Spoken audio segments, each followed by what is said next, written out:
அனைவருக்கும் வணக்கம். என் பெயர் அக்ஷரா. நான் நிலை 2 படிக்கிறேன். நான் இப்போ ஒரு குட்டி கதை சொல்ல போகிறேன். ஒரு நாள் 2 மரவெட்டிகள் மரம் வெட்ட போகிறாங்க. ஒரு மரவெட்டி ரொம்ப சோர்வாக இருந்தாங்க. இன்னொன்று மரவெட்டி ரொம்ப தன்பாக இருந்தாங்க. ஒரு நாள் அந்த சோர்வாக இருந்த மரவெட்டி அந்த தன்பாக இருந்த மரவெட்டி கிட்ட போய் கேட்டார், நீங்களும் என்ன மாதிரி தானே மரம் வெட்டுறீங்க, நீங்கள் ஆனால் சோர்வாக இல்லை, நிறைய மரம் வெட்டுறீங்க.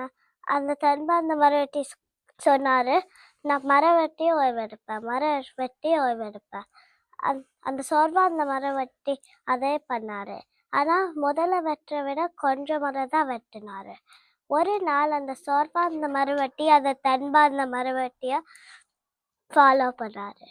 அந்த அந்த தன்பாக இருந்த மரம் வெட்டி ஓய்வெடுக்கும் போது சும்மா இல்லை, கோடாரியை தீட்டிட்டு இருந்தார்.